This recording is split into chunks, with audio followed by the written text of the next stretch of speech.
Hey, this is Vision, and you're watching Skateboard in California. This is Julie with Silly Girl Design. And this episode is broken up into two parts where we tell you all about the various parts and pieces of a skateboard. And this video also features narration by Holly Lyons from the Learn to Ride a Skateboard video that I did with her a couple years back. So if you hear this other girl's voice, you're like, who is that? That's Holly Lyons. I love you, Holly. Hi. So next we cover the trucks. Here we see a completely disassembled skateboard truck, and here we see a fully assembled skateboard truck. And we'll go over all the pieces and parts that make up the trucks themselves.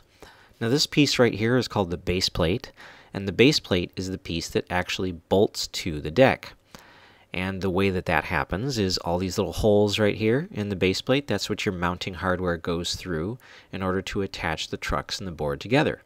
Now there are two different hole patterns here. This is called the new school pattern, and the outer holes are called the old school pattern.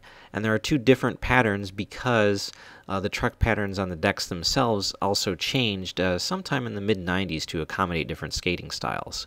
Now this bolt right here, that's called a kingpin. And the kingpin is basically usually like a grade 8 steel bolt that goes through the base plate, and it's what really holds your trucks together. And it's sort of the cornerstone of your trucks. Now this little plastic piece right here is called a pivot cup, and that's just kind of to provide a more frictionless sort of movement when your trucks are turning, and it goes right there into the base plate. Now this piece right here is called the hanger, and this little piece sticking out right here, this kind of little nipple on the end, that goes right there into the pivot cup.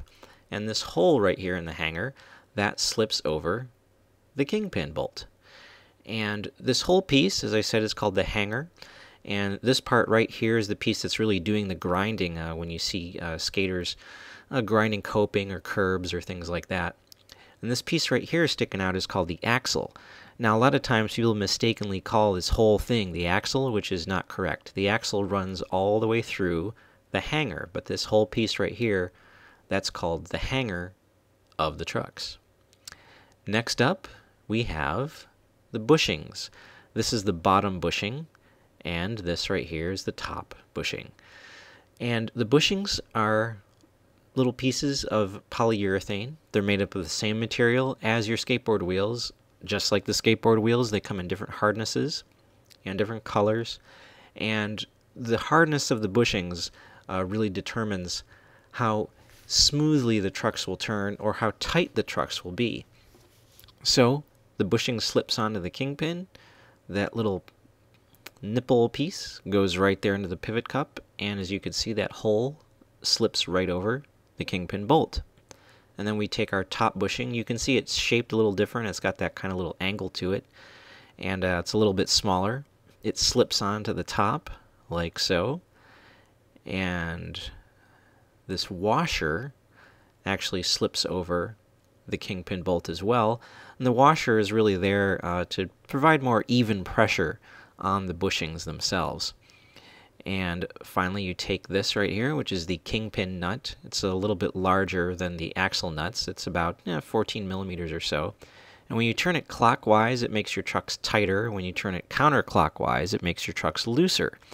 So you can really control how easily your skateboard turns.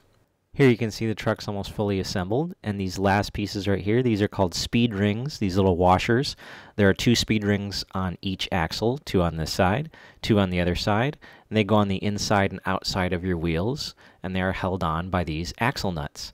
And the axle nuts are about 13 millimeters, a little bit smaller than the kingpin bolt and the kingpin nuts. And here you can see on the fully assembled truck, we have speed rings and axle nuts as well, and that's all the pieces of a truck.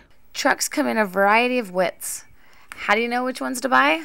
Well, when your trucks are mounted on your board, the tips of your axles should be flush with the width of your deck.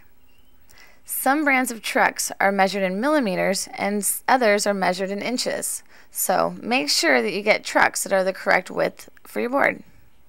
Now these style of trucks are a little bit different. These are called reverse kingpin trucks because the kingpin is literally reversed. It's sitting at a backwards angle compared to traditional trucks like we've just covered.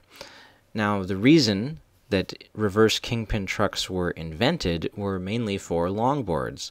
Longboards, of course, need to be a lot more maneuverable than shortboards do because they're so darn long, right? So they came up with reverse kingpin trucks, realizing that if they change the geometry of the trucks around in this way, that the trucks turn a lot sharper and they turn a lot deeper. And another type of reverse kingpin trucks are called seismics, and these trucks are still reverse kingpin, but instead of using a bushing to rebound the truck back into its original position, it uses two springs on either side of the kingpin. And these springs can have their tension adjusted through Allen wrenches, through Allen bolts that are mounted in the truck themselves and through the hanger. And you can also take the truck apart and change out the springs so they come in different tensions. So very much like traditional trucks where you can change the tension of the kingpin nut and you can change out the bushings. With the seismics, you just change the springs, and you can also change the tension on the springs themselves. If you lean your board too far when turning, the wheels will rub the deck and slow down or stop your deck. That's called wheel bite, and that's not a good thing. You don't want wheel bite.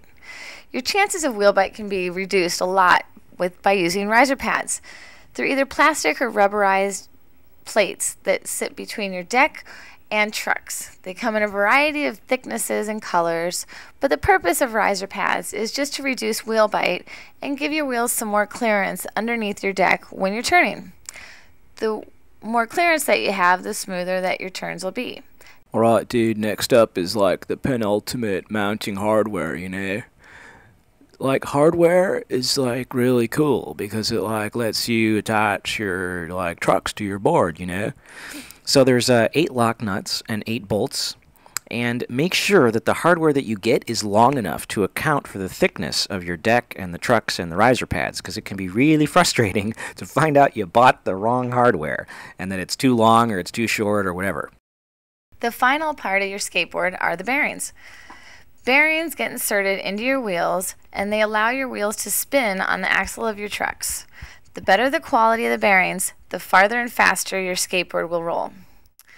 Bearings come in a variety of ratings, called ABEC ratings. There's also a brand name of skateboard wheels called ABEC 11. So yeah, don't confuse the brand name of wheels with the rating system of bearings. All skateboard bearings come in sets of 8. You use 2 bearings on each wheel, 1 bearing on the inside of the wheel and 1 bearing on the outside of the wheel. So now we have the final piece of the puzzle, the whole enchilada. This is all the little pieces and parts that make up the actual inside and the inner workings of the bearings themselves. This is like a monumental thing. It's just mind-blowing to be able to see this. Okay, maybe it's not that mind-blowing because bearings are actually pretty darn simple when you really look at it. You basically have the outer race and the inner race. Those are the 2 metal rings that you're looking at when you're holding the bearing in your hand. The inner race is the part that the axle actually slips through. Everything is held in place by the shield in the front and the back of the bearing.